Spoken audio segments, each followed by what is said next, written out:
إن الحمد لله نحمده ونستعينه ونستغفره ونعوذ بالله من شرور أنفسنا ومن سيئات أعمالنا من يهده الله فلا مضل له ومن يضلله فلا هادي له وأشهد أن لا إله إلا الله وحده لا شريك له وأشهد أن محمدا عبده ورسوله أما بعد فإن خير الحديث كتاب الله وخير الهدي هدي محمد صلى الله عليه وسلم وشر الأمور محدثاتها وكل محدثة بدعة وكل بدعة ضلالة وكل ضلالة في النار. أعوذ بالله السميع العليم من الشيطان الرجيم من همزه ونفخه ونفثه. بسم الله الرحمن الرحيم. رب اشرح لي صدري ويسر لي أمري واحلل عقدة من لساني يفقهوا قولي. بسم الله الرحمن الرحيم.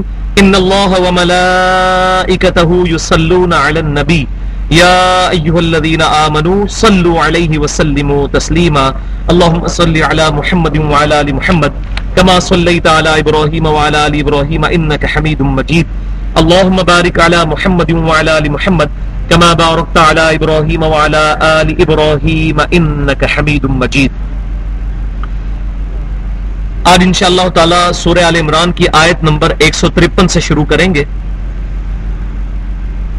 اور 2-3 دروس سے مسلسل غزوہ احد کی لائیو کمنٹری چل رہی ہے.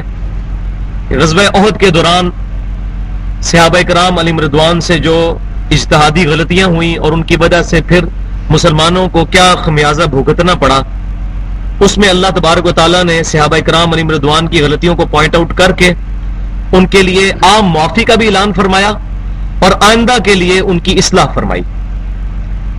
تو پچھلی دفعہ آیت نمبر 152 پہ ہماری جو گفتگو مکمل ہوئی تھی اور جس میں یہ آیت آ گئی تھی کہ اللہ تبارک و تعالیٰ نے فرمایا بسم اللہ الرحمن الرحیم وَلَقَدْ عَفَا عَنْكُمْ، بے شک اللہ نے تمہیں معاف کر دیا، وَاللَّهُ ذُو فَضْلٍ عَلَى الْمُؤْمِنِينَ، اور بے شک اللہ تعالیٰ جو ہے وہ بہت فضل و کرم فرمانے والا ہے مومنوں پر. اس کے بعد آج اگلی آیت سے شروع کرتے ہیں. اذ تصعدون ولا تلوون على احد والرسول يدعوكم في اخراكم، اور یاد کرو وہ وقت جب تم دور بھاگے جا رہے تھے. ولا تلوون على احد والرسول يدعوكم، اور تم میں سے کوئی شخص بھی پیٹ پھیر کر مڑ کر نہیں دیکھتا تھا اور رسول اللہ صلی اللہ علیہ وسلم تمہیں پکار پکار کر قتال کی طرف بلا رہے تھے. یعنی نبی صلی اللہ علیہ وسلم کی نافرمانی کرنے کی وجہ سے ایسی کافروں کی دھاگ بیٹھی مسلمانوں پر کہ نبی صلی اللہ علیہ وسلم پکار پکار کر صحابہ کو بلا رہے ہیں میدان قتال کی طرف، لیکن ان پر ایسی دہشت طاری ہو چکی تھی کہ وہ بھاگے جا رہے تھے. اور آج کے دور میں آپ دیکھ لیں، میں نے پچھلی دفعہ بات کی تھی کہ آج نبی صلی اللہ علیہ وسلم ہم میں موجود بھی نہیں ہے، اس کے باوجود آج اگر ہم نبی صلی اللہ علیہ وسلم کی نافرمانی کریں تو ہمیں تو آپ کی دعاؤں میں سے بھی حصہ نہیں ملنے والا. نبی صلی اللہ علیہ وسلم موجود تھے اور صحابہ کرام علیہم رضوان نے نبی صلی اللہ علیہ وسلم کی نافرمانی کی. اس کا رزلٹ کیا نکلا کہ اللہ تعالیٰ نے کافروں کا رعب ان پر ایسا طاری کیا کہ غزوہ احد میں واضح فتح ہو جانے کے باوجود فتح جو ہے وہ شکست میں بدل گئی جب وہ 35 تیر اندازوں نے اجتہادی غلطی کی اور وہ درہ چھوڑ دیا. اور اللہ تعالیٰ فرما رہا ہے وہ وقت یاد کرو رسول اللہ صلی اللہ علیہ وسلم تمہیں پیٹھ کے پیچھے سے پکار پکار کے بلا رہے تھے اور تم پر ایسی دہشت تھی نبی صلی اللہ علیہ وسلم کی نافرمانی کرنے کی وجہ سے کہ تم پیٹھ پھیر کر نہیں دیکھ رہے تھے. آج مسلمانوں کا بھی یہی حال ہے کہ آج ہم پر کفار کی ایسی دہشت پڑ چکی ہے کہ لاکھ لوگوں کو قرآن سنائیں، حدیث سنائیں، لوگوں کو قتال کی اہمیت بتائیں، لیکن دل کے اندر اللہ تعالیٰ کے حضور قربانی کا جذبہ پیدا ہی نہیں ہوتا. ایسا کافروں نے ہمارے اوپر رعب طاری کر دیا ہے. وَلِعَوْذُ بِاللَّهِ تَعَالَى. وَالرَّسُولُ يَدْعُوكُمْ فِي أُخْرَاكُمْ، رسول اللہ صلی اللہ علیہ وسلم تمہارے پیچھے سے تمہیں بلا بلا کے پکار رہے تھے. فَأَثَابَكُمْ غَمًّا بِغَمٍّ لِكَيْ لَا تَحْزَنُوا عَلَى مَا فَاتَكُمْ، پھر اللہ تعالیٰ نے تمہیں غم پر غم دلایا، غم کے اوپر غم تمہارے اوپر آیا تاکہ تمہیں غم نہ ہو اس چیز کا جو تم سے چلی گئی. ولا ما اصابکم، اور نہ اس مصیبت پر تم غم کھاؤ جو تم پر مصیبت آئی. غم پر غم آیا. مثال کے طور پر کسی شخص کو پاؤں میں کانٹا چبھ جائے، یہ ایک چھوٹی تکلیف ہے. اسی دوران انسان کی داڑھ درد کرنی شروع کر دے تو داڑھ کا درد اتنا غالب ہو جائے گا کہ پاؤں میں کانٹے کی تکلیف بھول جائے گی. جیسا کہ بعض اوقات جب عورتوں کی ڈلیوری ہوتی ہے اس دوران ان پر اتنی پین ہوتی ہے کہ بعض اوقات ڈلیوری کو آسان کرنے کے لیے لیڈی ڈاکٹر کٹ بھی لگاتی ہے، اس کٹ کا درد ہی فیل نہیں ہوتا کیونکہ اس سے بڑی تکلیف ہو رہی ہوتی ہے. تو جب انسان کو زیادہ بڑی تکلیف ہو رہی ہو تو چھوٹی تکلیف بھول جاتی ہے. پاؤں میں کانٹا چبھ جائے اور اس کے بدلے میں داڑھ کا درد شروع ہو جائے تو پاؤں کے کانٹے کا درد یاد نہیں رہے گا. تو اللہ تعالیٰ فرما رہا ہے ہم نے تمہیں غم پر بڑا غم دیا تاکہ تم اس مصیبت کو بھول جاؤ اور جو میں تکلیف پہنچی تھی اس کو بھول کر دوبارہ میدان قتال کی طرف لوٹ آؤ. اور وہ غم پہ بڑا غم کیا تھا؟ نبی صلی اللہ علیہ وسلم کی شہادت کی خبر. اس سے بڑا تو غم ہی کوئی نہیں تھا. یعنی صحابہ کرام علیہم رضوان کے لیے ان کو اپنی تکلیفیں بھول گئیں. کسی کا بیٹا اگر شہید ہو گیا تھا اس کو اپنے بیٹے کی شہادت بھول گئی، کسی کا خامند شہید ہو گیا تھا اس کو اپنے خامند کی شہادت بھول گئی. جب نبی صلی اللہ علیہ وسلم کی شہادت کی افواہ پھیلی تو صحابہ کرام علیہم رضوان کو اپنی تکلیفیں بھول گئی اور سب کے سب اب نبی صلی اللہ علیہ وسلم کی شہادت کی خبر کی وجہ سے جو ہے وہ اتنے پریشان ہوئے کہ ان کو اپنی تکلیف کا احساس نہیں رہا. اللہ تعالیٰ فرماتا ہے ہمیں آپ پر اتنا غم طاری کیا صحابہ کرام علیہم رضوان پر تاکہ وہ اس تکلیف کو بھول جائیں. واللہ خبیر بما تعملون، اور اللہ تعالیٰ خبردار ہے جو کچھ تم اس وقت کر رہے تھے.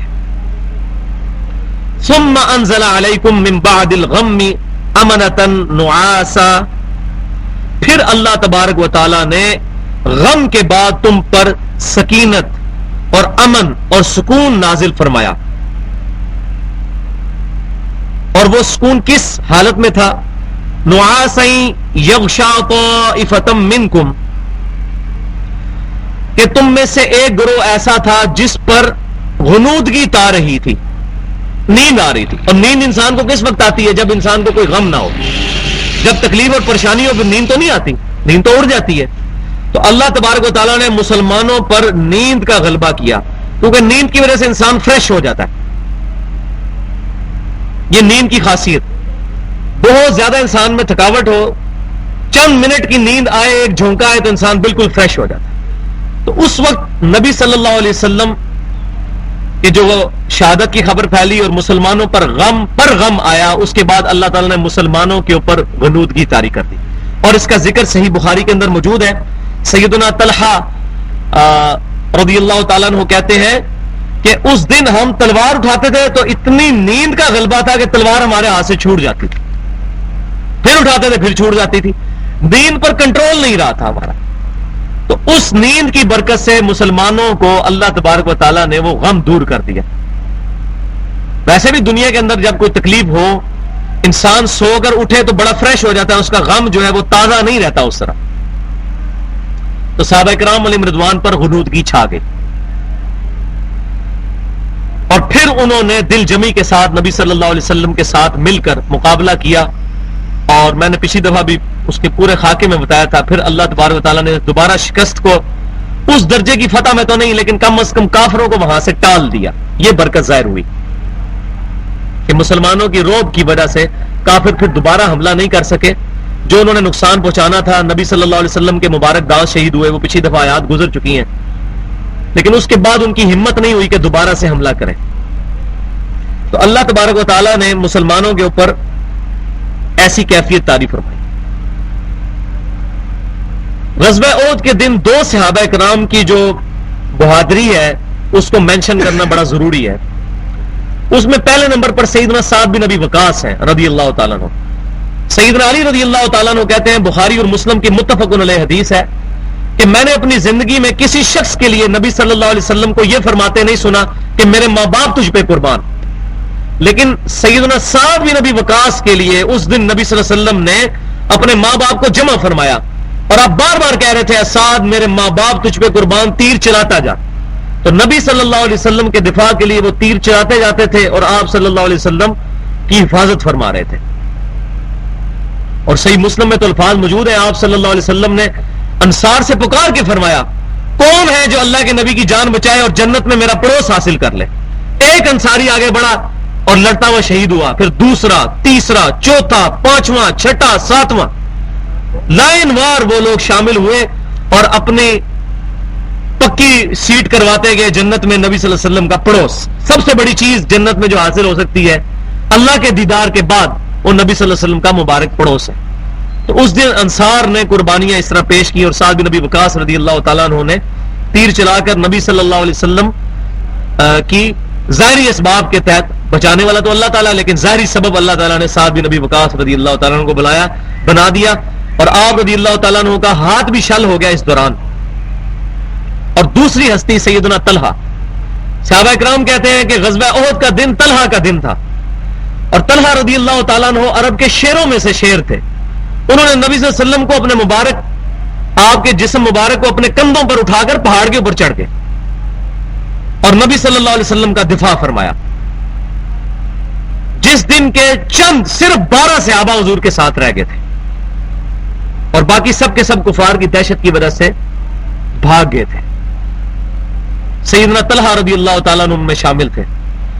اور جامعہ ترمذی میں حدیث ہے کہ نبی صلی اللہ علیہ وسلم بیٹھے ہوئے تھے تو ایک شخص نے سوال کیا، یہ مناقب سیدنا طلحہ کے اندر موجود ہے جامعہ ترمذی میں صحیح سند کے ساتھ. ایک شخص نے سوال کیا کہ کیا اس وقت روئے ارض پہ کوئی ایسا شخص موجود ہے جس نے اپنا سارا کام کر دیا ہو، جس نے مسلمان ہونے کا حق ادا کر دیا ہو، جس نے اللہ تعالیٰ کے لیے اپنی کمٹمنٹ پوری کر دی ہو؟ تو صحابہ کرام کہتے ہیں آپ صلی اللہ علیہ وسلم خاموش ہو گئے. تھوڑی دیر بعد سیدنا طلحہ وہاں پر آئے سبز کپڑے پہنے ہوئے. اس سے یہ پتا چلا کہ سبز کپڑے پہننا بھی صحابہ کرام سے ثابت ہے. اور قرآن پاک میں موجود ہے جنتیوں کا لباس بھی سبز ہوگا. سبز رنگ کے ساتھ ہمیں کوئی چڑ نہیں ہے. اگر سکھ داڑھی رکھتے ہیں تو اس کی وجہ سے داڑھی کے ساتھ تو چڑ نہیں ہو سکتی، سنت تو سنت ہی رہے گی. اسی طریقے سے اگر چند اہل بدعت میں سے کئی لوگوں نے سبز رنگ کو اپنا شعار بنا لیا تو اس کی وجہ سے سبز رنگ سے ہمیں نفرت نہیں ہو سکتی. تو سیدنا طلحہ رضی اللہ تعالیٰ عنہ نے سبز رنگ کا لباس پہنا ہوا تھا. تو نبی صلی اللہ علیہ وسلم نے فرمایا وہ سوال کرنے والا کدھر گیا؟ پھر آپ صلی اللہ علیہ وسلم نے فرمایا یہ ہے شخص جس نے دنیا میں آنے کا اپنا مقصد پورا کر دیا ہے. غزوہ احد کے دن اس نے نبی صلی اللہ علیہ وسلم کے لیے اپنی جان کا نذرانہ پیش کرنے سے بھی درگزر نہیں کیا. اپنی طرف سے تو انہوں نے کوشش کر دی کہ نبی صلی اللہ علیہ وسلم کے لیے اپنی جان قربان کر دیں، وہ تو اللہ تعالیٰ نے ان کو محفوظ کیا. تو سیدنا سعد بن نبی وقاص اور سیدنا طلحہ رضی اللہ تعالی عنہما، اللہ تعالیٰ قیامت والے دن ہمیں ان کا ساتھ نصیب فرمائے. اب یہ سائملٹینیس کنٹراسٹ آ رہا ہے. یہ تو مومنین کا کردار تھا، اب آ رہا ہے منافقین کا.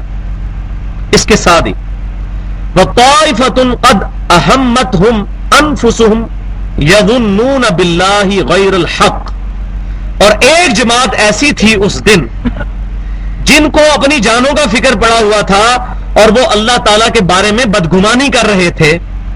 کون سی بدگمانی؟ ظن الجاہلیہ، جاہلیت کے زمانے کی جو بدگمانیاں تھی وہ لوگ کر رہے تھے. یہ وہ منافقین تھے جو اوپر سے تو مسلمان تھے، اور ظاہر ہے کہ اس وقت تک منافقین کا پردہ چاک نہیں ہوا تھا. اوپر سے تو کلمہ کو مسلمان تھے، ان کو منافق تو کہا نہیں جا سکتا تھا. یہ تو آج کی ڈیٹ میں ہمیں پتا نا کہ منافق کون تھا، اس وقت تو نہیں پتا چلتا تھا. نبی صلی اللہ علیہ وسلم کو اللہ تعالیٰ نے نام بتا دیے تھے، لیکن آپ صلی اللہ علیہ وسلم کو اس وقت اجازت نہیں تھی. غزوہ تبوک کے بعد آپ نے پھر اعلان جو ہے منافقین کو ایک ایک کر کے مسجد سے باہر نکالا، اور ان کی جو مسجد درار تھی اس کو بھی جو ہے وہ مسمار کر دیا. وہ آ جائے گا آگے چل کر ذکر سورہ توبہ کے اندر. تو اللہ تبارک و تعالیٰ نے منافقین کا کردار بتایا کہ اس دن ایک جماعت جو ہے ان کو اپنی جانوں کا فکر پڑا تھا. اور جانوں کا فکر کیا؟ وہ 300 لوگ جو تھے وہ غزوہ احد میں پہنچنے سے پہلے ہی وہ عبداللہ بن ابی اپنے ساتھیوں کو لے کر فرار ہو گیا تھا. اور اللہ تعالیٰ کے بارے میں وہ لوگ بدگمانی کر رہے تھے، جاہلیت کی بدگمانی. یقولون هل لنا من الامر من شیء، اور کیا بکواس کر رہے تھے؟ کہہ رہے تھے هل لنا من الامر من شیء، کیا ہمارا بھی کسی معاملے میں کوئی مشورہ قبول کیا جائے گا؟ یہ محمد صلی اللہ علیہ وسلم جو اپنی مرضی آتی ہے کرتے پھرتے ہیں، اور ہمارے لوگوں کو جا کے قتل کروا دیا میدان جنگ کے اندر. ظاہر رشتہ داریاں تو تھیں ان کی بھی، جو منافقین تھے ان کی مسلمانوں کے ساتھ رشتہ داریاں تو تھیں. تو کہتے ہیں ہمارا بھی کوئی مشورہ مانا جائے. قل ان الامر کلہ للہ، اے محبوب صلی اللہ علیہ وسلم آپ فرما دیجئے کہ حکم تو کل کا کل اللہ تعالیٰ کا ہے. یعنی پروفٹ بھی جو ڈیسیژن لے رہے ہیں وہ اللہ تعالیٰ کی وحی کے ذریعے لے رہے ہیں. آپ صلی اللہ علیہ وسلم کا غزوہ احد میں کوئی اپنا ذاتی ڈیسیژن نہیں ہے, اللہ تعالیٰ کے بتانے سے ہے. لہذا یہ جو تم کہہ رہے ہو کہ رسول اللہ صلی اللہ علیہ وسلم ہمارا بھی کوئی مشورہ مانے, اور مشورہ کیا تھا؟ کمچوری تھی, قتال سے بھاگنا تھا, اور وہ آگے چل کے آ جائے گا. مشورہ کوئی نیک نیتی پہ مبنی ہوتا تو تب بھی قبول کیا جاتا. مشورہ تو یہ تھا کہ لڑائی نہ کی جائے, وہ آگے آ جائے گا. یخفون فی انفسہم ما لا یبدون لک, اے محبوب صلی اللہ علیہ وسلم یہ اپنے دلوں میں وہ بات چھپائے ہوئے تھے جو آپ سے کرنا نہیں چاہتے تھے, آپ پر ظاہر نہ ہو جائے. کیا چھپائے ہوئے تھے؟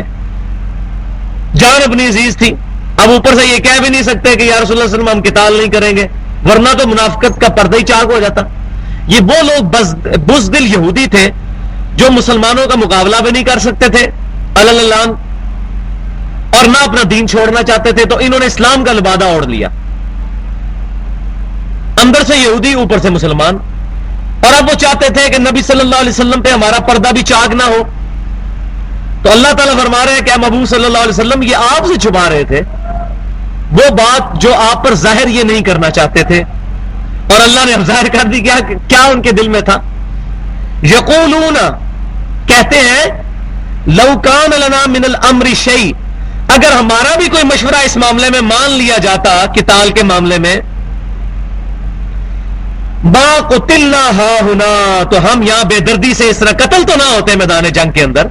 ہمارے اتنے لوگ مارے گئے, ہمارے رشتہ دار. اب یہ جو مارے گئے وہ کامل ایمان مومن تھے, لیکن یہ رشتہ داری کی وجہ سے کہہ رہے تھے کہ ہمارے لوگ جو مارے گئے اس طرح قتل تو نہ ہو جاتے میدان جنگ میں. اگر ہمارا مشورہ مانا ہوتا اور صلح صفائی سے کام لیا جاتا, قتال نہ کیا جاتا, تو یہ لوگ قتل تو نہ ہوتے یہاں پہ. اب اللہ تعالیٰ کی طرف سے رشحانہ جواب سنیں جو آج ہم سب کے لیے, جو مسلمان کا بنیادی عقیدہ ہے کہ زندگی موت اللہ کے ہاتھ. کوئی شخص نہ کسی کی جان اللہ کی مرضی کے بغیر لے سکتا ہے اور نہ کسی کی جان بچا سکتا ہے.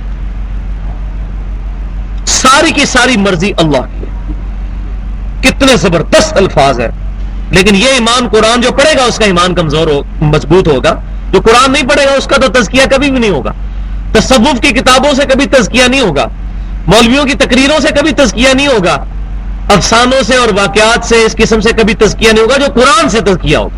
قرآن is the only definite scripture on the face of earth, جس کے اندر کوئی ملاوٹ نہیں. حدیثوں میں پھر بھی ملاوٹ ہوئی ہے, اسی وجہ سے صحیح حدیث اور ضعیف حدیث کا فرق رکھا گیا. قرآن میں کوئی ملاوٹ نہیں.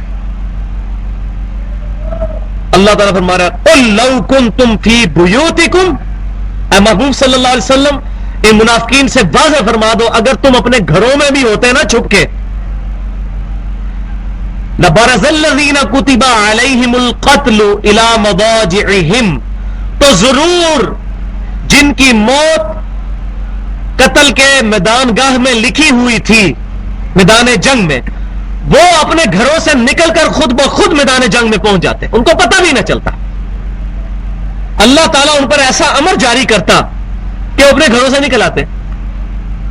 کیسے واقعات موجود ہیں جن لوگوں کی موت لکھی ہوتی ہے, کس کس طریقے سے وہ جناب, جب سال ڈیڑھ پہلے فوکر طیارہ گرا تھا ملتان میں, ملتان سے لاہور آتے ہوئے, ان میں ایسے لوگ بھی تھے جنہوں نے آخری وقت میں اپنی سیٹیں کینسل کروائیں, اور ایسے لوگ تھے جنہوں نے ڈبل پیسے دے کے سیٹ لی زبردستی کہ ہم نے جا کے شام کو مریضوں کو دیکھنا ہے لاہور میں, لوگوں کی چمڑیاں اتارنی ہے جا کے ڈاکٹروں نے. یار چمڑیاں اتارنی ہوتی ہیں زیادہ تر الا ماشاء اللہ, لیکن اپنی چمڑی اتر گئی تو پیسے دے کے موت خریدی. یہ اللہ تعالیٰ فرما رہا ہے کہ جن کی قسمت میں میدان جنگ میں قتل ہونا لکھا تھا وہ اپنے گھروں سے نکل کر خود بخود آ جاتے میدان جنگ کے, ان کو پتہ بھی نہ چلتا. یہ تو اللہ تعالیٰ کا ڈیوائن جو ہے وہ ڈیسیژن ہے. لیکن اللہ تعالیٰ کیا کرتا ہے, وَلِيَبْتَلِيَ اللَّهُ مَا فِي صُدُورِكُمْ, اللہ تعالیٰ اس طرح کے معاملات سے تمہارے دلوں کو آزماتا ہے. اللہ کو تو پتا ہے, لیکن لوگوں کے سامنے تمہاری منافقت ظاہر کر دیتا ہے کہ تم میں سے کون قتال کا شوقین ہے اور کون قتال سے جان چھڑانے والا ہے. وَلِيُمَحِّصَ مَا فِي قُلُوبِكُمْ, اور اللہ تعالیٰ تمہارے دلوں کا میل کچیل صاف کرنا چاہتا ہے. یعنی کسی کے دل کے اندر اگر کمزوری بھی موجود تھی تو اللہ تبارک و تعالیٰ نے میدان جنگ کے اندر لا کے ان کی یہ کمزوری بھی دور کر دی، ان کو صاف ستھرا کر دیا. اور واللہ علیم بذات الصدور، اور اللہ تعالیٰ خوب جاننے والا ہے جو کچھ سینوں کے اندر راز موجود ہیں، وہ بھی اللہ تعالیٰ سے چھپے ہوئے نہیں ہیں. اب وہ پھر دوبارہ آیت آ گئی ایک دوسرے انداز میں. یہاں میں ایک بات بھی عرض کر دوں اسی کانٹیکسٹ میں کہ اس آیت سے کوئی تقدیر کا یہ معنی نہ لے لے کہ کوشش نہیں کرنی چاہیے جان بچانے کی، کہ ایک بندہ جا کے جی ٹی روڈ پہ کھڑا ہو جائے اور سامنے سے جو ہے وہ 24 ویلر جو ہے ٹریلر کے سامنے جا کر کھڑا ہو جائے کہ جی بس جو اگر زندگی لکھی ہوئی ہے تو انسان نے بچنا ہے تو بچ جائے گا. ایسا نہیں، کوشش ضرور کریں گے. صحیح مسلم میں حدیث ہے، سیدنا ابو ہریرہ رضی اللہ تعالیٰ عنہ کو نبی صلی اللہ علیہ وسلم نے بیان فرمایا نصیحتاً، اے ابو ہریرہ رضی اللہ تعالیٰ، اپنے لیے نفع بخش چیز کے لیے پوری کوشش کرو اور سستی نہ کرنا اور کاہلی کا مظاہرہ نہ کرنا. کوشش کرنے کے بعد اللہ سے مدد طلب کرنا، پھر اگر تمہیں کوئی فائدہ پہنچے تو اللہ کا شکر ادا کرنا، اور اگر کوئی نقصان پہنچے تو کہنا جو اللہ کی مرضی. یہ نہ کہنا کہ اگر میں یہ کر لیتا تو یہ ہو جاتا. یہ اگر اور مگر شیطان کا دروازہ کھول دیتا ہے. یہ حدیث کے الفاظ ذرا دیکھیں، اگر اور مگر شیطان کا دروازہ کھول دیتا ہے. اپنی کوشش کرنا، کالی اور سستی نہ کرنا. یہ نہ ہو کہ کم چوری کرے تو بندہ دیانتداری کے ساتھ دکان پہ نہیں بیٹھتا، کم چوری کرتا ہے، محنت نہیں کرتا، اور اس کے بعد کہتا ہے جی میری دکان جو خراب ہو گئی ہے، میرا کاروبار ٹھپ ہو گیا، چلو جی جو اللہ کی مرضی. اس طرح نہیں، اپنی طرف سے پوری کوشش کرنا، اس کے بعد اگر نقصان ہو تو کہنا اللہ کی مرضی، اور اگر فائدہ ہو تو اللہ تعالیٰ کا شکر ادا کرنا. یہ نہ کہنا کہ اگر میں یہ کر لیتا تو یہ ہو جاتا، اگر یہ کر لیتا تو یہ ہو جاتا. مثال کے طور پر اگر کوئی یہ کہے کہ اگر 17 اگست 1988 میں ضیاء الحق جو ہے وہ اپنے طیارے میں نہ بیٹھتا تو شاید بچ جاتا، کبھی بھی نہ بچتا. اگر اس کی موت لکھی ہوئی تھی، یقیناً لکھی ہوئی تھی. آج تو ہم کہہ سکتے ہیں کہ 17 اگست 1988 کو اس کی موت لکھی ہوئی تھی. وہ جہاز میں بیٹھتا یا نہ بیٹھتا اس نے مرنا ہی تھا. اسلم بے کی نہیں لگی ہوئی تھی، وہ اینڈ ٹائم پہ ڈراپ ہو گیا. باقی 17 جرنیلوں کی لکھی ہوئی تھی، وہ مر گئے. لیکن کوشش اپنی طرف سے ضرور کی جائے. ان الذین تولوا منکم، بے شک وہ لوگ جو کہ پیٹ پھیر کے بھاگ گئے تھے. کس دن؟ یوم التقى الجمعان، جبکہ دو جماعتیں آمنے سامنے ہوئی تھیں غزوہ احد کے اندر، ایک کافر اور مسلمان. اس دوران جو مسلمان پیٹ پھیر کے بزدلی دکھا کر بھاگ گئے تھے وہ کس وجہ سے ہوا تھا؟ انما استزلهم الشیطان، بے شک شیطان نے ان کو پھسلا دیا تھا. ببعض ما کسبوا، ان کے بعض اعمال کی وجہ سے جو انہوں نے کیے. یعنی کہ برے یا غلطیوں والے اعمال کی وجہ سے بعض اوقات شیطان کا حملہ انسان پر ہو جاتا ہے، جس کی بڑی مثال جو آج کل ہمارے گھر گھر کا مسئلہ ہے جی. کسی کو جادو ٹونے کا مسئلہ ہو جاتا ہے، کسی کے اوپر عصیب کا سایہ ہو جاتا ہے. یہ کیوں ہوتا ہے؟ وہ اس لیے ہوتا ہے کہ جب ہم اللہ تعالیٰ کے ذکر سے غفلت اختیار کرتے ہیں.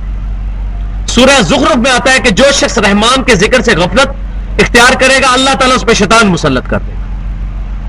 تو جب ہم اللہ تعالیٰ کے ذکر سے غافل ہوتے ہیں، خصوصاً عورتوں کے جب مخصوص ایام ہوتے ہیں نماز بھی چھوڑ دیتی ہیں، ذکر نہیں چھوڑنا.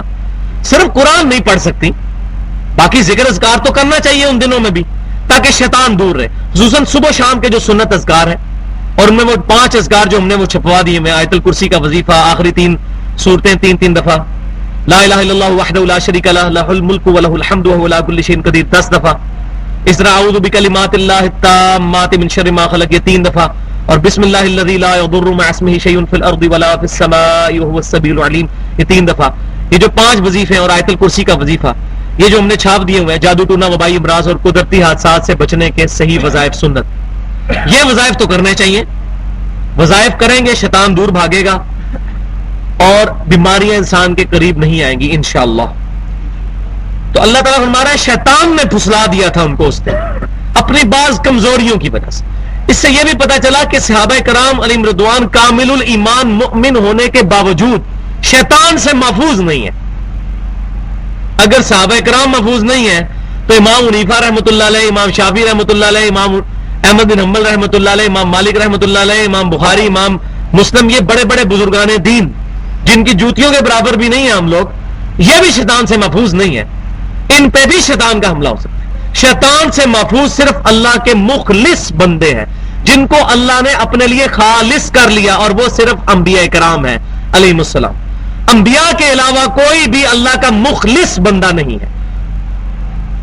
مخلص بندہ، مخلص تو ہم ہو سکتے ہیں کہ ہم اللہ کے لیے اخلاص شو کریں، مخلص بندہ صرف انبیاء کرام ہے جن کو اللہ خالص کر لے اپنے لیے. اس لیے کہتے ہیں ہم کہ امام اپنا اس کو بناؤ کہ جو اللہ تعالیٰ نے ہمارا امام بنایا ہے. ما ضل صاحبکم وما غوا، تمہارے نبی نہ کبھی بہکے ہیں نہ کبھی بے راہ چلے ہیں. تو صحابہ کرام علیہم رضوان پر بھی شیطان کا حملہ ہو سکتا تھا، اور یہ دیکھ لیں ہم غزوہ احد کے معاملے میں ہوا. بخاری اور مسلم کی متفق علیہ حدیث ہے، نبی صلی اللہ علیہ وسلم نے فرمایا کہ ہر شخص کے ساتھ ایک شیطان لگا ہوا ہے.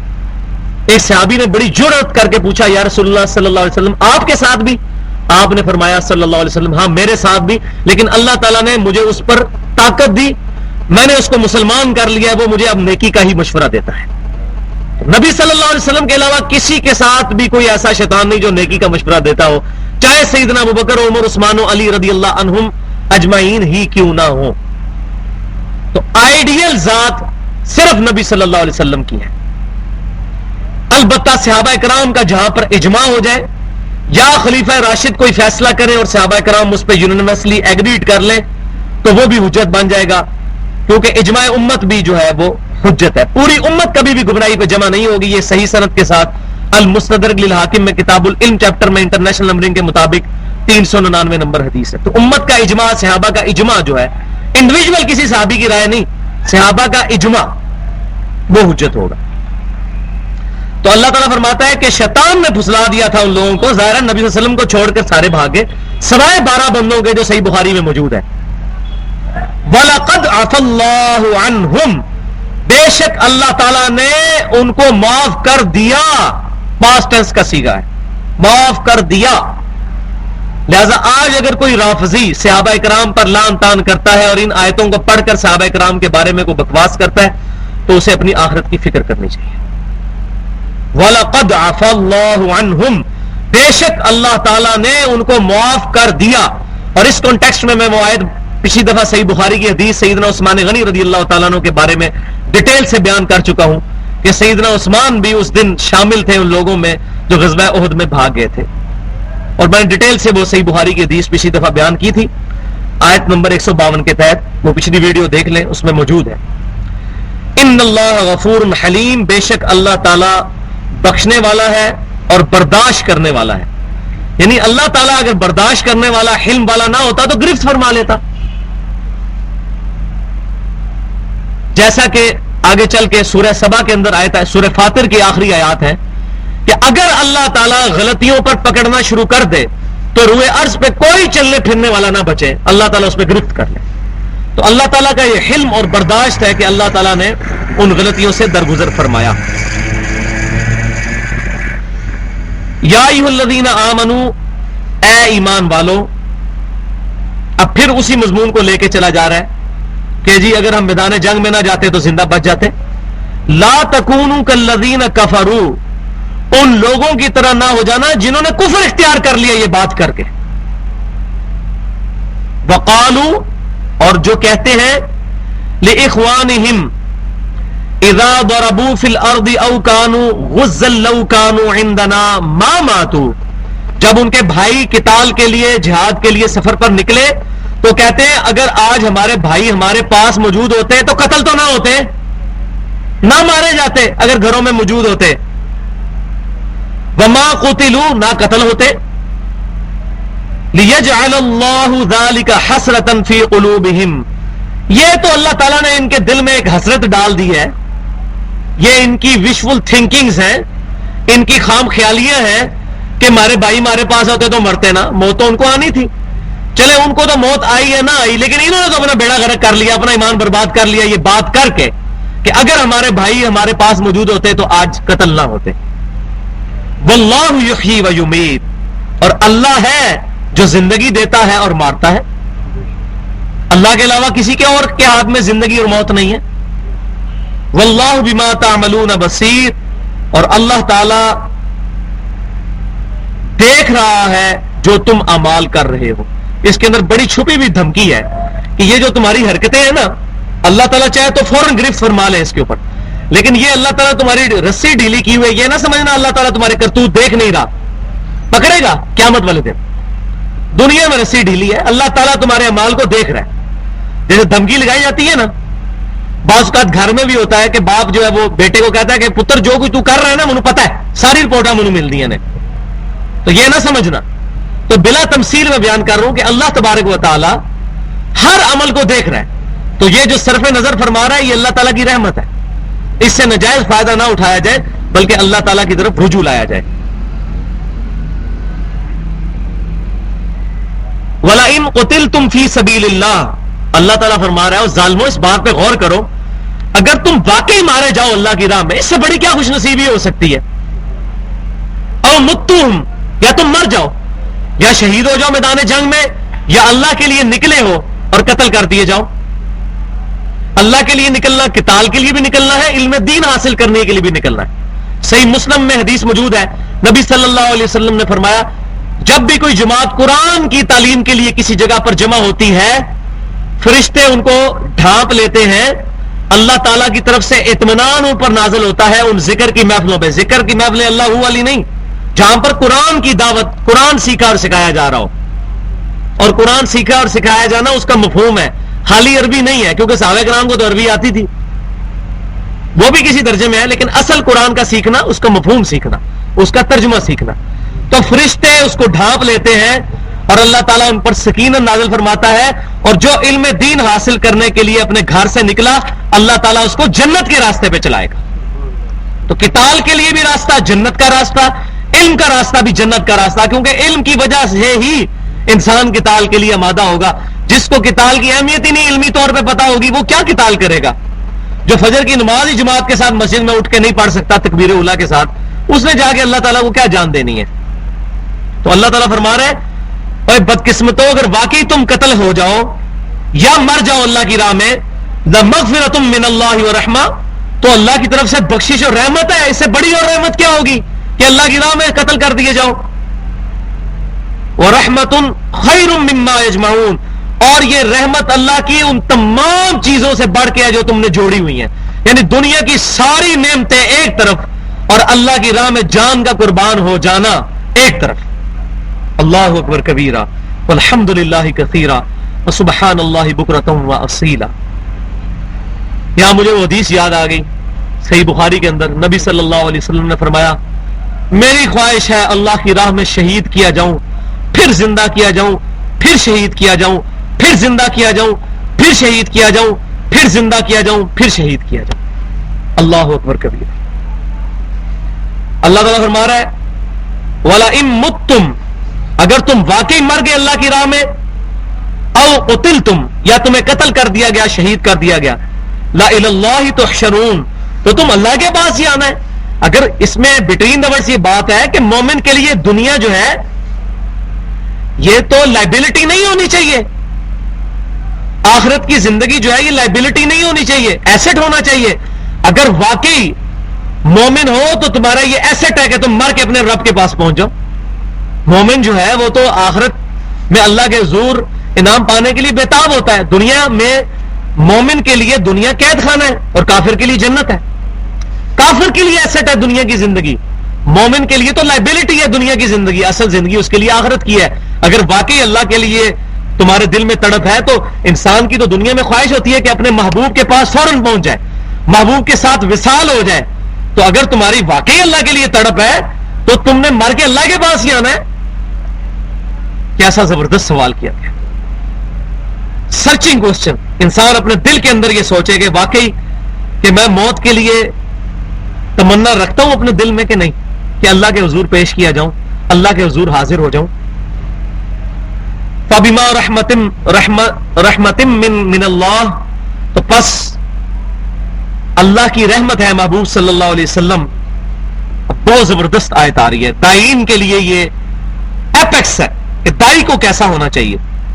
بس اے محبوب صلی اللہ علیہ وسلم, اللہ تعالیٰ کی خاص رحمت ہے مومنین کے لیے. کیا رحمت ہے؟ لنت لہم, کہ آپ ان کے لیے بڑے نرم خو ہیں. یعنی آپ صلی اللہ علیہ وسلم بڑے نرم دل ہیں صحابہ کرام کے لیے. اور اگر آپ نرم دل نہ ہوتے, وَلَوْ كُنْتَ فَظًّا غَلِيظَ الْقَلْبِ, اے محبوب صلی اللہ علیہ وسلم اگر آپ صلی اللہ علیہ وسلم بڑے تند مزاج اور بڑے سخت مزاج والے ہوتے صحابہ کرام کے لیے, لَنْفَضُّوا مِنْ حَوْلِكَ, کبھی بھی یہ جھمگٹا صحابہ کا آپ کے گر جمع نہ ہوتا. یہ آپ کا اخلاق اور آپ کی نرمی ہے صلی اللہ علیہ وسلم کہ صحابہ کرام کھینچے چلے آتے ہیں آپ کی طرف. تو یہ آپ کو اس لیے بتایا جا رہا ہے کہ اب صحابہ کرام نے جو غلطی کی غزوہ احد میں, اس کے بعد یہ نہ ہو جائے کہ آپ ان کے لیے دوبارہ سخت ہو جائے کہ تم نے یہ کیا حرکت کی جس کی وجہ سے مسلمانوں کو شکست کا سامنا ہوا. اتنی بڑی غلطی کے بعد بھی آپ صلی اللہ علیہ وسلم نے ان کے ساتھ نرمی سے ہی پیش آنا ہے. اللہ اکبر کبیرہ. مجھے آیت یاد آ گئی سورہ قلم کی, وَإِنَّكَ لَعَلَىٰ خُلُقٍ عَظِيمٍ, اے محبوب صلی اللہ علیہ وسلم آپ اخلاق کے بلند ترین درجے پر فائز. عبداللہ بن سلام رضی اللہ تعالیٰ عنہ سے پوچھا گیا, صحیح بخاری اور مسلم کی متفق علیہ حدیث ہے, بتائیے کہ تورات میں اور یہودیوں کی کتابوں میں حضور صلی اللہ علیہ وسلم کی کیا نشانیاں ہیں؟ تو انہوں نے کافی نشانیاں بیان فرمائی. ان میں یہ تھی کہ آپ صلی اللہ علیہ وسلم کے ساتھ جو جتنا بد اخلاقی سے پیش آئے گا آپ اتنا ہی خوش اخلاقی سے اس سے پیش آئیں گے, اور آپ کا خوش اخلاقی اس کی بد اخلاقی کے ساتھ بڑھتی چلی جائے گی, ڈائریکٹلی پروپورشنل ہوگی. جتنا کوئی بد اخلاق ہوگا اتنا ہی آپ صلی اللہ علیہ وسلم خوش اخلاق ہوتے چلے جائیں گے. تو آپ صلی اللہ علیہ وسلم کے بارے میں فرمایا جا رہا ہے کہ آپ صلی اللہ علیہ وسلم کا صحابہ کرام کے حق میں نرم دل ہونا اللہ کی رحمت ہے. اللہ نے آپ کو رحمت للعالمین بنایا ہے. وما ارسلناک الا رحمت للعالمین, سورہ انبیاء کی آیت نمبر 107. آپ صلی اللہ علیہ وسلم کو رحمت للعالمین بنا کر اللہ تعالیٰ نے بھیجا. تو یہ اللہ تعالیٰ کا رحمت بنانا آپ صلی اللہ علیہ وسلم کو صحابہ کرام کے حق میں بڑا بہتر ہے کہ آپ صلی اللہ علیہ وسلم اگر تند مزاج ہوتے تو کبھی بھی یہ صحابہ کرام پروانہ وار حضور کے گرد جمع نہ ہوتے. فاعف عنہم, تو اے نبی صلی اللہ علیہ وسلم ہم نے تو معاف کر دیا صحابہ کرام کو, اب آپ بھی ذرا معاف کر دیجئے ان کو. یعنی حقوق العباد ساتھ ساتھ چل رہے ہیں. نبی صلی اللہ علیہ وسلم کے بھی حقوق مسخ ہوئے ہیں نا, اس میں صرف اللہ تعالیٰ کی تو نافرمانی نہیں ہوئی. حضور صلی اللہ علیہ وسلم نے جو 50 تیر اندازوں کا جو درے پر ڈیوٹی لگائی تھی, تو 35 نے جو اجتہادی غلطی کر کے وہ درہ چھوڑ دیا, تو حضور صلی اللہ علیہ وسلم کی نافرمانی کی. تو نبی صلی اللہ علیہ وسلم کو فرمایا جا رہا ہے کہ آپ صلی اللہ علیہ وسلم ان سے درگزر فرمائیں. دیکھیں پہلے اللہ نے معاف کیا, بعد میں کہا جا رہا ہے آپ بھی معاف کریں, اور خالی معافی نہیں, دل سے کدورت بھی نکل جائے. واستغفر لہم, اور ان کے لیے اللہ کے حضور استغفار بھی کریں. محبوب صلی اللہ علیہ وسلم ایک اور جگہ آتا ہے کہ مومنین کے لیے استغفار کریں. آپ کا استغفار ان کے دلوں کے لیے بڑے سکون کا باعث ہے. تو حضور صلی اللہ علیہ وسلم کو حکم دیا جا رہا ہے آپ صحابہ کرام کے لیے معافی مانگیں اللہ کے حضور کہ یا اللہ ان کو معاف کر دے. تو صحابہ کرام کو بڑی تسلی ہوگی اس بات سے کہ حضور ہمارے لیے اللہ کے حضور استغفار کرنے. اور یہاں وہ مجھے آیت بھی یاد آ گئی جو سورۃ النساء کی آیت نمبر 64 ہے, جو آگے چل کے اگلی سورت میں آ بھی جائے گی. بسم اللہ الرحمن الرحیم. وما ارسلنا من رسول الا لیطاع باذن اللہ, اور ہم نے کوئی بھی رسول نہیں بھیجا مگر اس بات کے ساتھ کہ اللہ کے اذن کے ساتھ اس کی اطاعت کی جائے. یعنی اللہ تعالیٰ نے پروفٹس کو اپنا نمائندہ بنا کے دنیا میں بھیجا ہے, صرف انبیاء کرام علیہ السلام کو. ولو انہم اذ ظلموا انفسہم, اے محبوب صلی اللہ علیہ وسلم جب انہوں نے اپنی جانوں پر ظلم کیا تھا, یہ یہودیوں کے کانٹیکسٹ میں آیات چل رہی ہیں کہ یہودیوں نے حضور صلی اللہ علیہ وسلم کے ساتھ وعدہ خلافی کی اور عہد توڑا.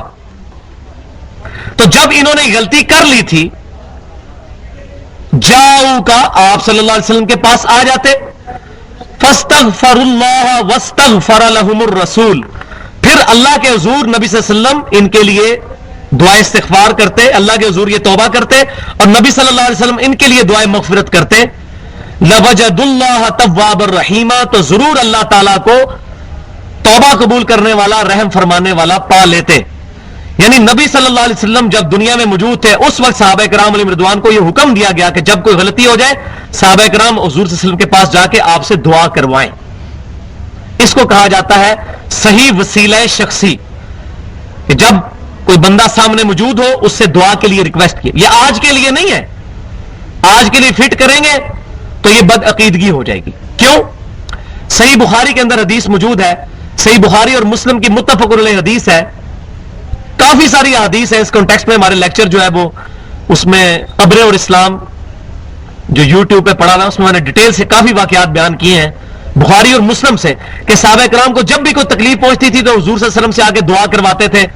جیسے صحیح بخاری میں آتا ہے عبداللہ بن عتیق رضی اللہ تعالیٰ عنہ کی پنڈلی کی ہڈی ٹوٹ گئی، انہوں نے اپنی پگڑی اتار کے اپنی ہڈی پہ باندھ دی. نبی صلی اللہ علیہ وسلم کے پاس آئے، آپ صلی اللہ علیہ وسلم نے پوچھا یہ کیا ہوا ہے؟ تو انہوں نے کہا میری ہڈی ٹوٹ گئی. تو آپ صلی اللہ علیہ وسلم نے فرمایا اپنی ٹانگ سیدھی کرو، اپنے مبارک ہاتھ پھیرا، اسی وقت ٹانگ سیدھی ہو گئی، بالکل ٹھیک ہو گئی، ہڈی جڑ گئی. اس طرح کئی صحابہ کرام علیہم رضوان کے ساتھ کئی معاملات ہوئے تو حضور صلی اللہ علیہ وسلم کے معجزات ظاہر ہوئے، جن میں بہت بڑا معجزہ بخاری اور مسلم کی متفق علیہ حدیث ہے کہ صلح حدیبیہ کے موقع پر صحابہ کرام کے پاس پانی ختم ہو گیا تو سیدنا عمر رضی اللہ تعالیٰ عنہ نے ایک پیالے میں پانی جمع کر کے حضور صلی اللہ علیہ وسلم کے پاس آئے اور کہا یا رسول اللہ صلی اللہ علیہ وسلم آپ اپنا مبارک ہاتھ اس میں ڈال دیں اور دعا فرمائیں.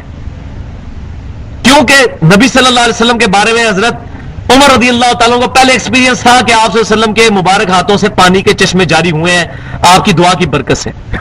تو سیدنا عمر کے مشورے پر نبی صلی اللہ علیہ وسلم نے جب ہاتھ ڈالا تو پانی کے چشمے اس پیالے میں سے جاری ہوئے. تابعی پوچھتے ہیں جابر بن عبداللہ یہ بتائیے کہ آپ لوگ کتنے تھے جنہوں نے اس ایک پیالے سے پانی پیا؟ تو جابر بن عبداللہ کہتے ہیں اس ایک پیالے سے اگر ہم 1,00,000 بھی ہوتے تو پانی زیادہ تھا. البتہ ہم اس وقت 1,500 تھے جنہوں نے پانی پیا، اپنے جانوروں کو پلایا اور سٹور بھی کر لیا، اور آپ صلی اللہ علیہ وسلم کی مبارک انگلیوں سے پانی کے چشمے جاری تھے. یہ معجزہ حضرت موسیٰ علیہ السلام کے عصا کو پتھر پہ مارنے سے بھی 1,00,000 گنا بڑا معجزہ ہے. پتھر میں سے تو پانی نکل ہی آتا ہے، چشمے نہیں نکلتے، لیکن گوشت میں سے پانی نکلنا یہ اس سے بڑا معجزہ ہے. بخاری مسلم کی متفق علیہ حدیث ہے. اب اسی صحیح بخاری میں کتاب الاستسقاء چیپٹر میں سیدنا عمر رضی اللہ تعالیٰ عنہ سے انٹرنیشنل نمبرنگ مطابق 1010 نمبر حدیث ہے. وہی حضرت عمر جو حضور صلی اللہ علیہ وسلم کی مبارک زندگی میں حضور سے جا کر دعا کرواتے تھے پانی کے لیے، آپ صلی اللہ علیہ وسلم کی وفات کے بعد صحیح بخاری میں موجود ہے حضرت عمر فاروق رضی اللہ تعالیٰ عنہ آپ کی قبر پر نہیں گئے، ورنہ تو وہی کام کرتے. اگر دنیا والی زندگی اور آخرت کی زندگی ایک ہوتی، برزخی زندگی، قبر کی زندگی اور دنیا کی زندگی ایک ہوتی، تو حضرت عمر پیالہ لے کے پہنچ جاتے قبر پہ. یا رسول اللہ صلی اللہ علیہ وسلم میں نے خود دیکھا ہے کہ آپ کو میں نے پہلے بھی مشورہ دیا تو آپ کے مبارک ہاتھوں سے پانی جاری ہوا، اب امت پیاس سے مر رہی ہے، اپنا قبر مبارک ہاتھ مبارک قبر سے باہر نکالیں تو میں جو وہ پیالے میں ڈال دیں تاکہ یہ انگلیاں جو ہیں ان سے پانی جاری ہو جائے. جیسا کہ شیخ ذکریہ صاحب نے فضائل حج اور فضائل درود میں لکھا ہے، اور فضان سنت میں الیاس قادری صاحب نے لکھا ہے کہ نبی صلی اللہ علیہ وسلم کی وفات کے 550 سال کے بعد 555 ہجری میں شیخ احمد رفاعی صاحب جب قبر رسول پر حاضر ہوئے، انہوں نے 2 عربی اشعار پڑھے جن کا ترجمہ تھا یا رسول اللہ صلی اللہ علیہ وسلم جب میں مصر میں تھا تو میری روح آپ کے آستانے پہ آتی تھی، آج تو میں جسم کے ساتھ آیا ہوں، اپنا مبارک ہاتھ قبر سے باہر نکالیں، میں اس ہاتھ کو بوسہ دوں. تو شیخ ذکریہ صاحب اور الیاس قادری صاحب دونوں، وہ تبلیغی جماعت کے امیر جو دیوبند کی بہت بڑی جماعت ہے، یہ بریلویوں کی بہت بڑی جماعت دعوت اسلامی، اس کے امیر فضان سنت میں لکھتے ہیں مصافحہ اور معانقہ کی سنتے اور اداب والے چیپٹر میں کہ 90,000 لوگوں کی موجودگی میں حضور نے اپنا ہاتھ مبارک قبر سے باہر نکال لیا، استغفر اللہ واتوب الیہ. اور پھر بریلویوں کو ڈرانے کے لیے ساتھ ذکر کر دیا کہ ان دیکھنے والوں میں شیخ عبد القادر جیلانی بھی موجود تھے تاکہ وہ انکار ہی نہ کر سکے، کیونکہ اللہ سے تو نہیں ڈرتے، 11ویں والے پیر سے بہت ڈرتے ہیں، تاکہ وہ انکار کر رہے ہیں. اتنا بڑا جھوٹ. صحابہ کرام حضور کے بعد نبینا ہو گئے ہیں کہ ہم اپنے نبی کو دوبارہ دیکھ نہیں سکیں گے. حضرت فاطمہ 6 مہینے زندہ رہی ہیں، کسی نے ہنستے ہوئے نہیں دیکھا ان کو کہ میں اپنے باپ کو نہیں دیکھ سکوں گی. یہ گستاخ کہتے ہیں 550 سال کے بعد حضور صلی اللہ علیہ وسلم نے قبر مبارک سے ہاتھ مبارک نکال دیا باہر. اس سے بڑا ظلم کیا ہوگا؟ کتاب المغازی چیپٹر صحیح بخاری میں نبی صلی اللہ علیہ وسلم کی وفات کا چیپٹر ہے. جب خلافت کا جھگڑا کھڑا ہوا، آپ صلی اللہ علیہ وسلم کو ابھی دفنایا بھی نہیں گیا تھا، جسم مبارک بار چرپائی میں رکھا ہوا تھا. صحابہ کرام میں اختلاف ہوگا خلیفہ کون بنے گا. کسی صحابی کو شیطان نے یہ وسوسہ نہیں دلایا کہ حضور تو ابھی موجود ہیں، ابھی دفنایا نہیں گیا، حضور سے ہی پوچھ لیتے ہیں جا کے آپ کا خلیفہ کون ہے. پھینک لیں, ابھی دفنایا نہیں گیا. تو آپ کی اگر وہ زندگی دنیا کی سی زندگی ہوتی آپ کی وفات کے بعد کی, تو صحابہ کرام کہتے یا رسول اللہ علیہ وسلم آپ بتائیں آپ کا خلیفہ کون ہے, لیکن صحابہ کرام کو نہیں بتایا. لیکن یہ بات کے گستاخ ہیں جو قبر پہ جا کے پوچھ رہے ہیں. ادھر صحابہ کرام میت جو آپ صلی اللہ علیہ وسلم کا جسم مبارک باہر ہے تو نہیں پوچھ رہے, ان کو پتا ہے کہ آپ صلی اللہ علیہ وسلم اب آخرت کی زندگی میں چلے گئے, یہ دنیا کی زندگی سے اور یہ لوگ گستاخ جا کے قبر پہ جا کے زندگی کو دنیا کی زندگی پہ قیاس کر کے پوچھ رہے ہیں. اب ان کو کوئی پوچھے کہتے ہیں آپ بزرگوں کے گستاخ ہیں. ہم کہتے ہیں کہ ہاں, ہم ان تمام بزرگوں کے گستاخ ہیں جو ہمارے رسول اللہ کے گستاخ ہیں, اور یہ ہمارے ایمان کا تقاضا ہے کہ ان گستاخوں کی ہم گستاخی کریں. ہم عبداللہ بن ابی کے گستاخ ہیں, وہ نبی صلی اللہ علیہ وسلم کی گستاخیاں کیا کرتا تھا. ہم مسلمہ کذاب کے بھی گستاخ ہیں, اسی کی پٹری کے اوپر چل کے جو ہم ذوالخویسرہ تمیمی خارجی کے بھی گستاخ ہیں, جس نے حضور کو کہا تھا اتق اللہ یا محمد, یہ کوفی نجدی عراقی, اس خبیث نے یہ نبی صلی اللہ علیہ وسلم کے بارے میں اس طرح گستاخانہ جملہ. ہم ان تمام کے خلاف ہیں, سب کی گستاخی کرتے ہیں. تو صحیح وسیلہ شخصی حضرت عمر کیا کر رہے ہیں, بات کہاں سے کہاں نکل گئی. سیدنا عمر رضی اللہ تعالیٰ عنہ نے قبر رسول پر آ کر کہا, وہ عمر جو حضور کی زندگی میں نبی صلی اللہ علیہ وسلم کے سامنے پیالے پیش کیا کرتے تھے, قبر پہ جا کے پیالہ نہیں پیش کیا, بلکہ مسجد نبوی میں آئے, بخاری کتاب الاستسقاء 1010 نمبر حدیث انٹرنیشنل نمبرنگ کے مطابق, اور کہا اے اللہ جب تک تیرے نبی ہم میں موجود تھے ہم تیرے نبی کو تیری بارگاہ میں پیش کیا کرتے تھے, ان کی دعا کی برکت سے آپ صلی اللہ علیہ وسلم کو ہم وسیلہ بنا کے لاتے تھے, یعنی ان کی دعا کی برکت سے تو ہم پر بارش نازل فرما دیا کرتا تھا. اب آپ صلی اللہ علیہ وسلم دنیا سے تشریف لے گئے, اب ہم آپ صلی اللہ علیہ وسلم کے چچا کو وسیلہ بنا کر لائے ہیں, اے اللہ ان کی دعا ہمارے حق میں قبول فرما. انس بن مالک کہتے ہیں کہ اس کے بعد پھر بارش شروع ہو جاتی رضی اللہ تعالیٰ عنہ. تو وسیلہ شخصی صحیح کیا ہے, یہ نہیں اللہ فلاں بزرگ دا وسیلہ, فلاں مرے ہوئے بندے کا وسیلہ نہیں, جو سامنے موجود ہو زندہ آدمی اس سے دعا کروائی جائے, یہ ہے صحیح وسیلہ شخصی. تو نبی صلی اللہ علیہ وسلم کو کہا جا رہا ہے وَاسْتَغْفِرْ لَهُمْ, اے محبوب صلی اللہ علیہ وسلم آپ ان کے لیے دعا فرمائیے. تو بات کہاں سے شروع ہوئی تھی, وَلَوْ أَنَّهُمْ إِذْ ظَلَمُوا أَنفُسَهُمْ جَاءُوكَ, کیونکہ آج کچھ بد عقیدہ لوگ ان آیتوں کو پڑھ کے کہہ رہے ہیں قبر رسول پہ جا کے آپ ان سے شفاعت کے لیے کہیں. شیخ ذکریہ صاحب فضائل حج میں لکھتے ہیں کہ قبر رسول پہ جائیں تو آپ یہ کہیں, رسول اللہ صلی اللہ علیہ وسلم کو پکارے وہاں پر اور کہیں اسألک شفاعت یا رسول اللہ, نعوذ باللہ, اے اللہ کے رسول میں آپ سے سوال کرتا ہوں آپ کی شفاعت کا.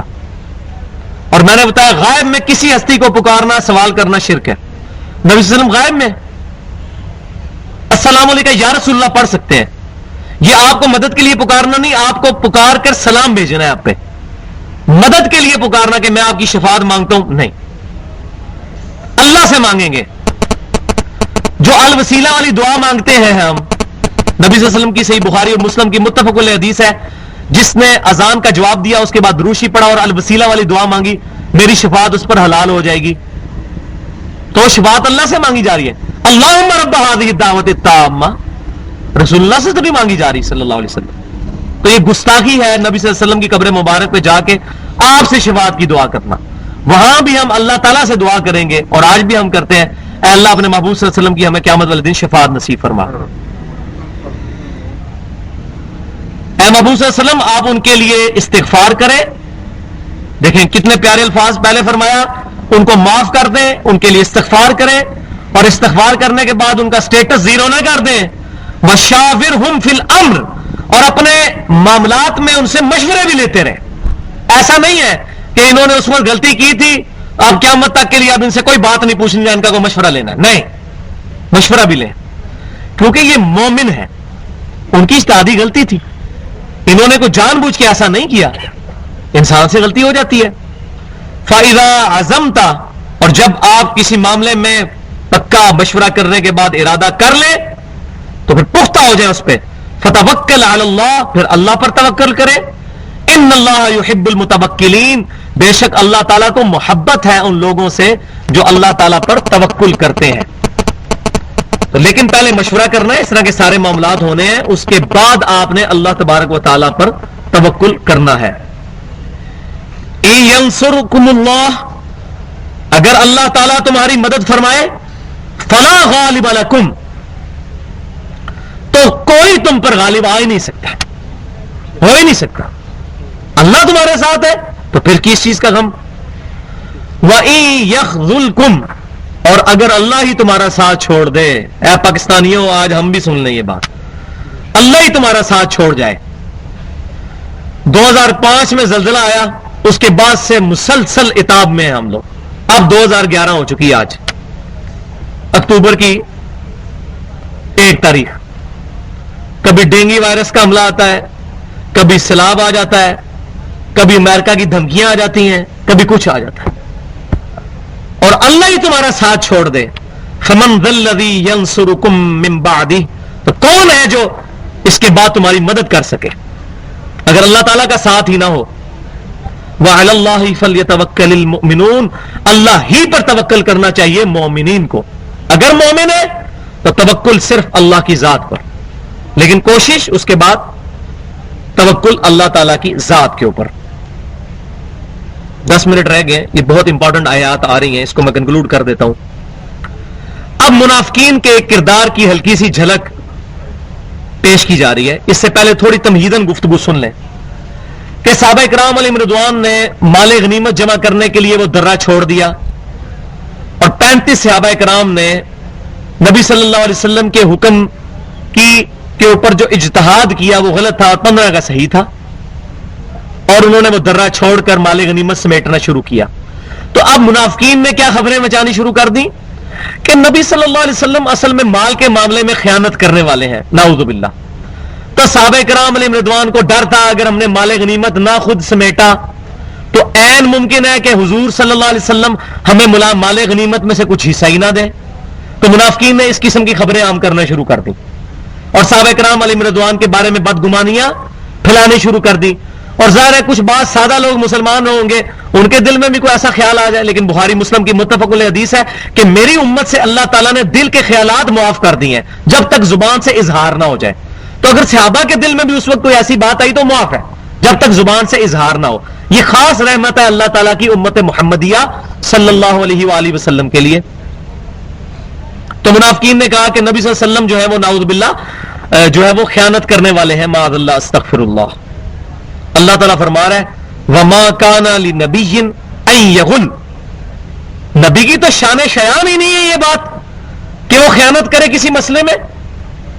نبی تو بے پرواہ ہوتا ہے، اللہ تعالیٰ نے اس کے دل سے تمام دنیا کی لالچ ختم کر دی ہوتی ہے. نبی کا تو نقشہ سورۃ الانعام میں کھینچا گیا، قل ان صلاتي ونسكي ومحياي ومماتي لله رب العالمین. اے محبوب صلی اللہ علیہ وسلم آپ فرما دیجئے بے شک میری نماز، میری قربانی، میرا جینا، میرا مرنا سب کچھ میرے اللہ کے لیے، لا شریک لہ، میں اس کے ساتھ کسی کو شریک نہیں ٹھہراتا. وبذالک امرت وانا اول المسلمین، اور مجھے اسی بات کا حکم دیا گیا ہے کہ سب سے پہلا مسلمان فرما بردار میں بنوں. تو نبی تو اپنی امت میں سب سے انٹلیکچوئل لیول پر ہوتا ہے، اس کا تو تزکیہ نفس وہ ہوتا ہے، وہ تو ایمان کی بھٹی ہوتا ہے، اس کے قریب جو جاتا ہے اس کو ایمان مل جاتا ہے. تو نبی صلی اللہ علیہ وسلم کے بارے میں ایسا گمان منافقین نے کیا. اللہ تعالیٰ فرما رہا ہے نبی کے لیے شان ہی نہیں ہے. یہ تو تم لوگوں کے دلوں میں ایسی باتیں تھیں، تم لوگوں کے دلوں میں مال کا لالچ تھا، اور وہ بعد میں ظاہر بھی ہوا کہ ہم تو جانا چاہتے تھے، یہ ہوا ہمیں بھی کچھ مال میں سے دو. وَمَن يَغْلُلْ يَأْتِ بِمَا غَلَّ يَوْمَ الْقِيَامَةِ، اللہ تعالیٰ فرما رہا ہے جو بھی کوئی خیانت کرے گا تو قیامت والے دن اس کی خیانت اس کے ساتھ آئے گی. پھر کسی کا مال ہتھیائے گا، کسی کا مال دبائے گا، قیامت والے دن وہ ساتھ آئے گی. اور یہاں مجھے حدیث یاد آ گئی، بڑی رکت انگیز حدیث، سیدنا سعد بن ابی وقاص، جن کا میں نے پہلے ذکر کیا کہ غزوہ احد کا دن ہے ہی سعد کا دن تھا. اور بخاری مسلم کی حدیث میں نے بیان کی کہ سیدنا علی کہتے ہیں میں نے نبی صلی اللہ علیہ وسلم کی مبارک زبان سے کسی کے لیے یہ الفاظ نہیں سنے کہ میرے ماں باپ تجھ پہ قربان. غزوہ احد کے دن نبی صلی اللہ علیہ وسلم نے سیدنا سعد کے بارے میں ایسے الفاظ، وہی سعد بن ابی وقاص رضی اللہ تعالیٰ عنہ، ان کے اوپر کوفی نجدیوں نے، یہ کوفی نجدی ہمیشہ سے یہ خباثت کرتے آئے ہیں، وہ کہتے تھے یہ نماز نہیں صحیح پڑھاتا. حضرت عمر کو خط لکھے، کبھی یہ لکھیں کہ نمازیں صحیح نہیں پڑھاتا، کبھی لکھیں یہ جو ہے وہ مال غنیمت میں سے بیت المال میں سے کھا لیتا ہے، کبھی کوئی الزام. ایک عورت نے الزام لگایا کہ سعد نے میری زمین ہتھیا لی ہے. بخاری مسلم کے الفاظ ہیں، اور امام بخاری رحمۃ اللہ علیہ اس کو کرامات والے چیپٹر میں لے کے آئے ہیں صحابہ کرام کی کرامتیں، کرامت دکھانی نہیں ہوتی ہے، اللہ تعالیٰ کی طرف سے ظاہر ہو جاتی ہے۔ سعد بن ابی وقاص رضی اللہ تعالی عنہ پر الزام لگایا کہ اس نے ہماری زمین ہتھیا لی ہے۔ سیدنا سعد کا مقدمہ حضرت عمر کے سامنے پیش ہوا، اللہ اکبر، سیدنا سعد نے کہا کہ میں نے اپنے کانوں سے نبی صلی اللہ علیہ وسلم سے یہ بات سنی کہ جس نے کسی کی ایک بالش زمین دبا لی، زمین و آسمان کا توق اس کے گلے میں ڈالا جائے گا قیامت والے دن۔ بولے اعوذ باللہ، کیا میں اپنے نبی سے یہ بات سن کر بھی کسی کی زمین ہتھیا سکتا تھا؟ اللہ اکبر کبیر۔ لیکن آج ہمیں نہیں باتیں سمجھ آتی، ہم نبی صلی اللہ علیہ وسلم کی حدیث سن کر بھی اس کان سے سن کے اس کان سے نہیں، اسی کان سے ہی باہر نکال دیتے ہیں کہ ہم تو حنفی ہیں جی، ہم کیوں بخاری مسلم کے طریقے کے مطابق نماز پڑھیں جی؟ حدیثیں ہوتی ہوں گی تو ہم اسی کان سے سن کے ادھر سے ہی باہر نکال لیتے ہیں، ادھر سے نکالے تو کوئی دو باتیں دماغ میں بیٹھ بھی جائیں، ادھر سے ہی باہر کھول کے نہیں دیکھیں گے مولویوں نے کیا دھوکہ دیا ہے، بخاری مسلم میں نماز کا طریقہ کیا لکھا ہے۔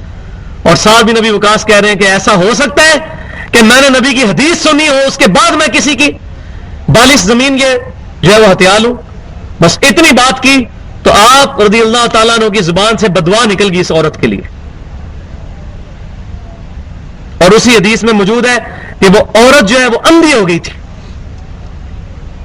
اپنے آخری زمانے میں، اور ٹھوکریں کھاتی پھرتی تھی، اور ایک دن ٹھوکر سے ایک کنویں میں گر کے مر گئی، اور اپنے آخری زندگی کے الفاظ زندگی میں وہ کہا کرتی تھی مجھے سعد کی بدوا لگ گئی، مجھے سعد کی بدوا لگ گئی۔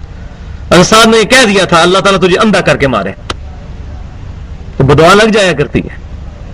تو سعد بن ابی وقاص رضی اللہ تعالیٰ عنہ کا مجھے ذکر یاد آ گیا، تو وہ کیسے ہو سکتا ہے کہ نبی خیانت کرے؟ نبی کے ماننے والے بھی خیانت نہیں کرتے مال کے بارے میں۔ تو اللہ تعالیٰ فرما رہا ہے ثم توفی کل نفس ما کسبت، قیامت والے دن پھر ہر جان کو اس کے نفس کا بدلہ دے دیا جائے گا جو کچھ اس نے دنیا میں کمایا تھا۔ وہم لا یظلمون، اور ان پر کسی قسم کا ظلم نہیں کیا جائے گا۔ افمن اتبع رضوان اللہ، کیا جو کوئی اللہ تعالی کی پیروی، اللہ تعالیٰ کی رضا کی پیروی کرے، رضا حاصل کرنے کی کوشش کرے، کمم باء بسخط من اللہ، وہ اس اور جو حقدار بن گیا ہو اللہ تعالیٰ کی ناراضگی کا، اس طرح کا ہو سکتا ہے؟ یعنی اللہ تعالیٰ فرما رہے ہیں وہ شخص جو اللہ کی رضا حاصل کرنے کے لیے کوشش کرتا رہے، کمم باء بسخط من اللہ، اس شخص کی طرح ہو سکتا ہے جو اللہ کی ناراضگی کے لیے کوشش کرے؟ کبھی دونوں برابر نہیں ہو سکتے، مومن اور منافق برابر نہیں ہو سکتے۔ وَمَأْوَاهُ جہنم، اس نافرمان کا ٹھکانہ تو ہے جہنم، وَبِئْسَ الْمَصِيرُ، اور کیا ہی برا ٹھکانہ ہے۔ ہم درجات عند اللہ، اور لوگوں کے اللہ کے حضور وہاں پر بھی درجے ہوں گے۔ کہاں پر؟ دوزخ میں۔ یہ دوزخ کا ذکر ہو رہا ہے، جنت میں تو درجے ہوں گے، صحابہ کرام اونچے درجے میں، پھر تابعین، پھر تبع تابعین، دوستیوں کے بھی درجے ہوں گے۔ عبداللہ بن ابی سب سے نچلے درجے میں ہوگا، منافق۔ اب ابو جہل کا کفر اور ابو طالب کا کفر برابر تو نہیں ہوگا، کیسے ہو سکتا ہے؟ ابو طالب نے تو پوری زندگی حضور کے لیے لٹائی ہے۔ بخاری مسلم کے الفاظ ہیں، نبی صلی اللہ علیہ وسلم نے فرمایا اگر میں نہ ہوتا تو ابو طالب دوزخ کی سب سے نچلی گھاٹی میں ہوتا، کیونکہ نبی نے اس پہ دعوت پیش کی، میری وجہ سے اللہ نے اس کو نفع پہنچایا، میں نے اس کو دوزخ سے باہر نکال لیا ہے، صرف اس کے پاؤں دوزخ میں ہے جس کی وجہ سے اس کا دماغ کھولتا ہے۔ سب سے کم ترین عذاب ابو طالب کو ہو رہا ہے۔ تو ابو جہل اور ابو طالب یا ابو لہب اور ابو طالب برابر تو نہیں۔ تو اللہ تعالیٰ فرمایا ہم درجات عند اللہ، دوستیوں کے بھی درجے ہیں اللہ کے حضور، سارے دوست کی بھی برابر نہیں۔ واللہ بصیر بما یعملون، اور اللہ تعالیٰ دیکھ رہا ہے جو کچھ وہ کرتوت کر رہے ہیں۔ اگلی آیت امپورٹنٹ ترین قرآن کی آیت ہے، سورہ ال عمران آیت نمبر 164، لقد من اللہ علی المؤمنین اذ بعث فیہم رسولا من انفسہم۔ اس کے اوپر انشاءاللہ میں نے ڈیٹیل سے گفتگو کرنی ہے کہ نبی صلی اللہ علیہ وسلم کی دعوت کا منہج کیا تھا، آپ کا دعوت کا انسٹرومنٹ کیا تھا، آپ صلی اللہ علیہ وسلم کو آج فالو کرنا ہے تو قرآن کے علاوہ کون سی حدیث کی کتابیں ہیں، صحیح حدیث کیا ہوتی ہے، یہ تمام ڈیٹیل سے گفتگو اس آیت کے اوپر میرا خیال ہے شاید میں آدھا گھنٹہ اگلی دفعہ گفتگو کروں، 15 سے 20 منٹ تو کم از کم ضرور ہوگی، کیونکہ یہ امپورٹنٹ ترین آیت ہے کہ نبی صلی اللہ علیہ وسلم نے اس قرآن کے ذریعے لوگوں کی کایا پلٹی۔ سبحانک اللہم بحمدک اشہد ان لا الہ الا انت استغفرک واتوب الیک وما علینا الا البلاغ المبین.